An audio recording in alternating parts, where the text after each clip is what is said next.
పంజాబ్లో మాత్రమే కనిపించే సికిల్ హిమోగ్లోబిన్ డి పంజాబ్ అనే వ్యాధి లక్షణాలు పల్నాడు జిల్లాలోని 2 చిన్నారుల్లో కనిపించాయి. దీంతో ఆ ప్రాంతంలో ఉండే పిల్లలందరికీ వైద్య పరీక్షలు చేయాలని వైద్యులు సూచించారు. అయితే ఈ వ్యాధి ఎలా సోకుతుంది, లక్షణాలు ఏంటి ఈ వీడియోలో తెలుసుకుందాం. ఈ వ్యాధిని హిమోగ్లోబిన్ డి అని కూడా పిలుస్తారు. దీన్ని తొలిసారిగా లాస్ ఏంజల్స్ లో మన దేశంలో పంజాబ్ లో గుర్తించారు.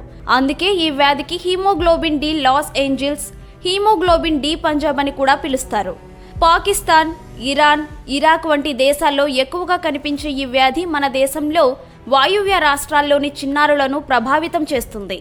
హిమోగ్లోబిన్ డి పంజాబ్ అనేది జన్యుపరమైన వ్యాధి. ప్రపంచవ్యాప్తంగా దాదాపు 7% మందికి హిమోగ్లోబిన్లో జన్యు ఉత్పరివర్తనలు జరుగుతాయి. దానివల్ల thalassaemia, sickle cell anaemia, sickle haemoglobin D వంటి సమస్యలు వస్తాయి. హిమోగ్లోబిన్ డి వ్యాధి సోకిన వారి రక్తంలో హిమోగ్లోబిన్ 5% కన్నా తక్కువగా ఉంటుంది. ఎర్ర రక్త కణాలు కూడా తగ్గిపోతూ ఉంటాయి. దీనివల్ల త్వరగా అలసిపోవడం, బలహీనంగా కనిపించడంతో పాటు తరచూ అనారోగ్యానికి గురవుతూ ఉంటారు. అయితే ఈ వ్యాధి లక్షణాలు ఎప్పుడూ ఒకేలా ఉండవు. కొందరికి కామెర్ల కారణంగా కళ్ళు పసుపు రంగులోకి మారిపోతాయి. మరికొందరికి అంటువ్యాధులు ఎక్కువగా వస్తూ ఉంటాయి. కొన్నిసార్లు ఈ సమస్య వల్ల శరీరంలోని కీలక అవయవాలు దెబ్బతినే అవకాశం ఉంటుంది. ఈ వ్యాధి వల్ల పిల్లల ఎదుగుదల కూడా ఆలస్యంగా ఉంటుంది.